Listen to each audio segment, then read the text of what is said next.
yéen mbokk internet yi Kër Moussa Info TV daf leen andi lu bees lu jëm ci wàllu sport dañ leen dugal ci saal yi wax leen lan moo fa xew ci wàllu sport lu ci mel ni navétane yi lu ci mel ni championnat yi lu ci mel ni basketball volleyball ak bépp art martiaux boo xamante ni am na fii ci Kër Moussa ak li ko wër lu ci mel ni karatéka lu ci mel ni taekwondo ak yu mel ni yooyu man ngeen fekk ci Kër Moussa Info TV sur YouTube wala ngeen woo ñu ci 77 631 55 31 wala boog 76 131 18 18 ak Kër Moussa Info TV benn information ci sport du leen raw.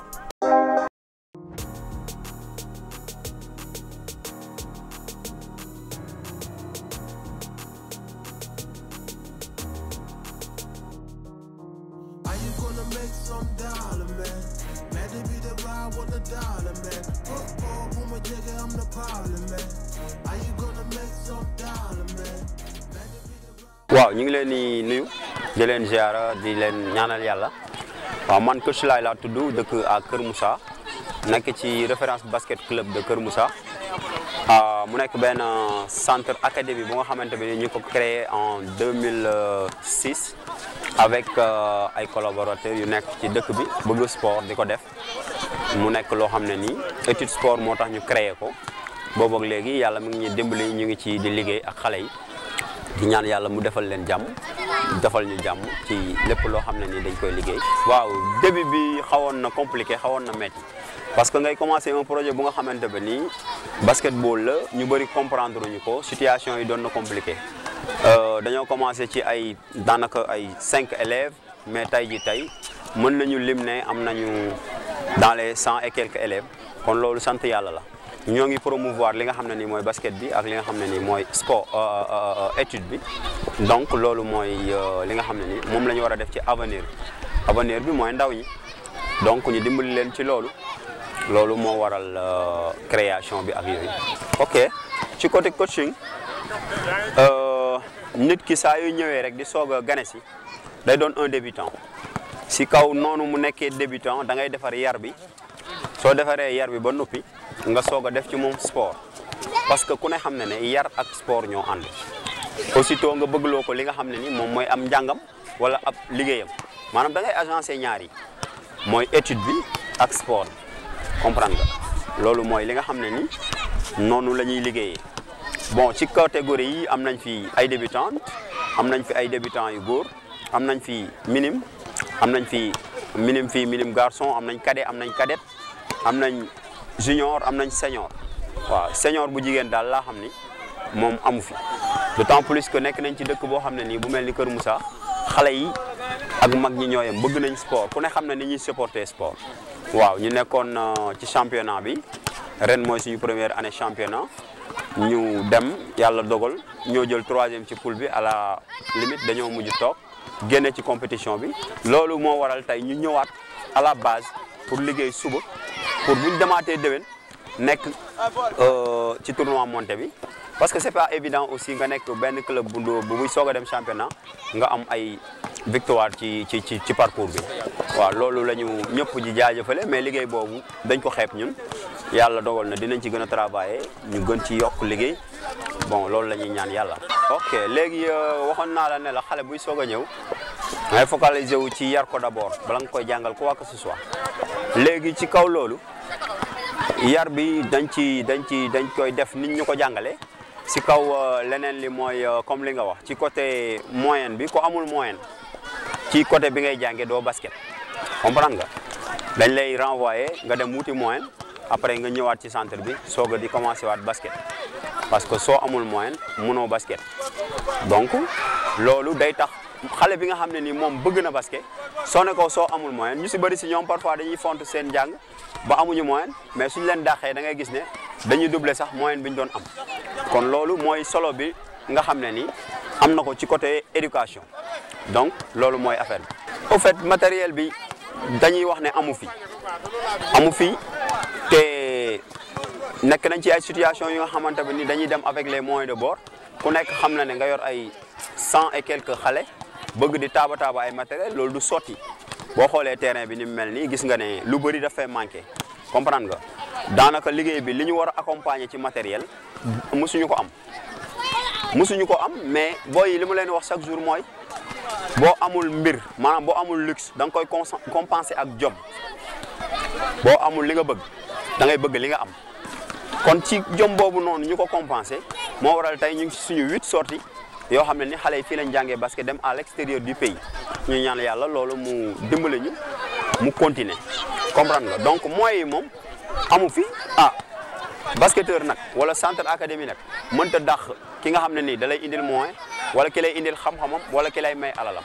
donc ñii ay xale lañu yu mat a jàppale ñuy woo suñu ay autorité suñu ay première autorité d'abord di woo képp koo xam ne nii ci wàllu sport gëm nga ko nga jàppale ñu si waaw à la limite gisuñu benn yoon fu ñu suñu commune jàppale comme ñeneen yi ni ñu koy defee ci yeneen boor yi ci yeneen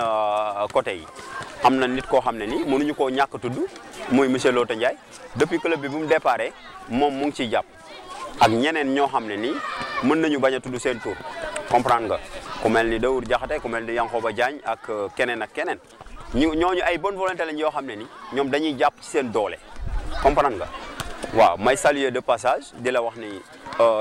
club bi dafa nekk club boo xam ne dafa formel am un président am ay vice-président am ay membres malgré que am na ay membres fondateurs am na bureau am lépp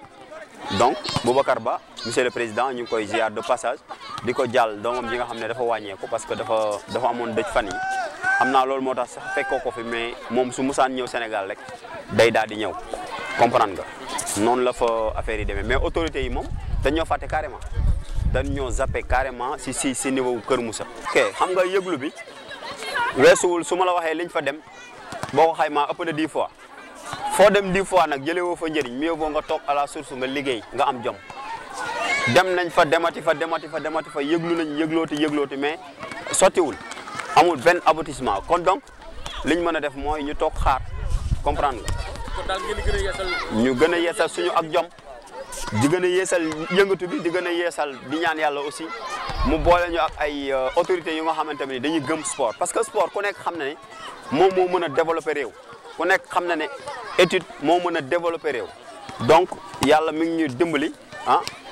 bon ñu ngi am conscience dem avec les moyens de bord li ñu am loolu la ñuy demee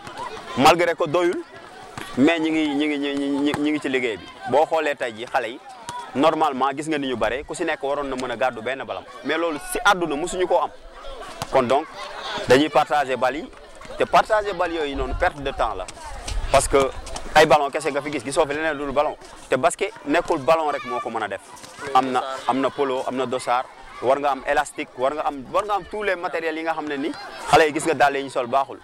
te ñun ñoo leen koy jëndal fii par des cotisations nangam di taf di yëngal affaire yooyu waaw ñooñu ku si mel ni Modou Fall moom mu ngi def dara ku si mel ni Mor Kane ku si mel ni Massina ku si mel ni Jean Pierre Ndak Moustapha xam nga booy ñoom ñëpp ñu ngi def ay effort malgré que ay bourse rek la ñu am parce que ay ndaw lañu yuy jàng ba léegi nekk guñu ci ay professionnalisme nekk guñu ay professionnel nekk guñu ci club yu mag yi ñu ngi leen koy ñaanal yàlla loolu ñoom xam naa ne kuy am bourse di la ko jox nga koy jëndee ay ballon suba su amee contrat kon kenn du ko waxati comprendre nga mais nag li gën a neex mooy autorité bi moom mu am affinité ak li nga xam ne ni mooy sportif bi parce que autorité bi maanaam maire bi fi nekk ak maire bu fi mën a ñëw soo dimbalee sport ba benn sportif génn ci nekk professionnel yow loolu sa loxo mi ngi ci lu baax loolu sa ndam lay doon te fu ñu koy tuddee dañ lay tuddaale parce que mus nga koo jàppale mais imagine toi 2006 ak nëgëni ñu seetaan ñu ak xale yi ñuy def di dindi di nekk di ci ay moyens yu nga xamante ne xale yi boo leen xoolee da ngay gis ne talent am na seen talent dafa laqatu te li koy dindi du lenn lu dul ay nit ñu engagé wu. ok loolu formation la lépp loo si gis formation la parce que ni ma koy defee noonu la ko coach Madou di defee man maay moom mooy man ñun coach yi ñun ñëpp ku nekk tey jii tey benn lañ mais chance bi ñu am mooy 2006 bi ñu dugg ci basket dafa fekk ñu doon basket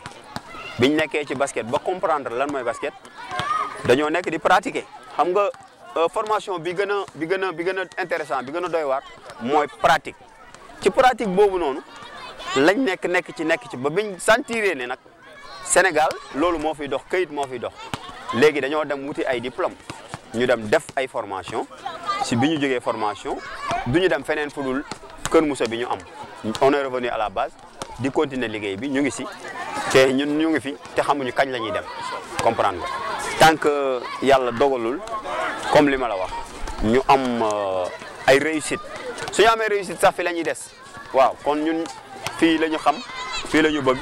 kon Kër Moussa Forever ñuy ñaan yàlla li ñuy bébét rek yàlla nañ ci yàlla fekk si comprendre nga de passage aussi am na ay footballeurs yu fi nekk ci club bi Maguette Thioune nekk la présidente nekk nit koo xam ne tamit moom ku gëm sport la nekk jigéen ñu koy ñaanal yàlla tamit moom si li mu nekk ñun ñu nekk ci ñun ñu doon benn basket Kër Moussa ak football Kër Moussa ak bépp sport de Kër Moussa mu am réussite yëpp amandoo réussite su ko defee dinañu xam ne sport am na njëriñ ci dëkk bi parce que damay wax booy ne leen góor gi si Dieng moo tax ñu xam Kébémer kon ñun suñu amee ay internationaux day jaay suñu Kër Moussa day jaay Sénégal day jaay monsieur le maire day jaay képp ku fi dëkk day jaay autorité bu fi ak ku dul autorité kon loolu am na solo. c'est-à-dire Kër Moussa Info ñi koy doxal c'est des frères yoo xam ne ni ñun bi ñu leen xamee ak léegi ci liggéey lañ leen xam ak jaamu yàlla ak bëgg nit ñi ak nekk ci seen liggéey te bi ñu nekkee ndaw ba léegi ñoom ñu ngi ci seen travail ñu ngi ci seen entrepreneuriat ñoom du ñu def lu dul di leen ñaanal yàlla vraiment suñu sañoon tey jii dañ ñuy gis Kër Moussa Info nekk Kër Moussa TV nekk Kër Moussa rajo nekk ay infrastructure électronique yu mag a mag yoo xam ne ni te ñun ñëpp xamante nañ de passage ñu ciy nuyu suñu xarit bi nga xam ne nii mooy Abdoulaye Wade qui n'a jamais cessé te moom bu nekkee ci wàllu média tey ku ne xam ne ne il était le plus grand gardien bi nga xam ne ni moo nekkoon fii dans les clubs et dans les navétanes xam nga mu nekk nit koo xam ne tamit biñ ko xamee ba léegi ci leadership lañ ko xamee ci jaamu yàlla lañ ko xamee ci bëgg liggéey lañ ko xamee ñu koy ñaanal yàlla moom it li mu bëgg ci Kër Moussa Info mu am lu kawe loolu njortam yàlla mën na ko yàlla def au fait ñu leen di wax yóbbante boobu bu ngeen yeggee ngeen waxal ñu ko parce que mu ngi liggéey bu am solo parce que bu ngeen ñëwul woon Kër Moussa Info bu ñëwul woon jël ay information sport day mel ni mosu leen def sport Kër Moussa bu ñëwul woon def lu baax day mel ni directeur bi mës sa baax comprendre nga donc kon tey jii ay nit yu mel nii lañ soxla ci suñu secteur yoo xam ne nii dañuy gëstuwaat fi ñu jóge woon ginnaaw parce que mënoo jóge sport te doo jàppale waat sport mënoo jóge ci mbaax te doo jàppale kuy def lu baax kon donc yóbbante boobu ngeen yóbbul ñu ko suñu xarit suñu doomu nday monsieur Ablaye Wade ngeen xamal ko ne ñu ngi koy nuyu bu baax a baax. waaw ñu ngi ci jégalu bu baax a baax. non amul solo léegi ñun ñoo leen di jégalu parce que lii yombul d'autant plus que ñu ngi jaajëfal ñëpp di ñaanal yàlla Sénégal jàmm di ñaanal Kër Moussa TV mu am jàmm référence basket am jàmm et ses dirigeants ak képp koo xam ne ni yaa ngi ci àdduna bi ñu leen di ñaanal yàlla defal leen taysir ak tawfiq wasalaamualeykum wa rahmatullahi taala wa barakaatuhu Kër Moussa Info Forever jaajëf.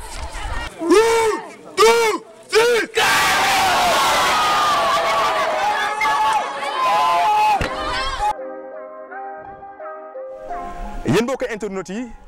Kër Moussa Info TV daf leen andi lu bees lu jëm ci wàllu sport dañ leen dugal ci saal yi wax leen lan moo fa xew ci wàllu sport lu ci mel ni navétane yi lu ci mel ni championnat yi lu ci mel ni basketball volleyball ak bépp art martiaux boo xamante ni am na fii ci Kër Moussa ak li ko wër lu ci mel ni karatéka lu ci mel ni taekwondo ak yu mel ni yooyu mën ngeen ñoo fekk ci Kër Moussa Info TV sur YouTube wala ngeen woo ñu ci 77 631 55 31 wala boog 76 131 18 18 ak Kër Moussa Info TV benn information ci sport du leen raw.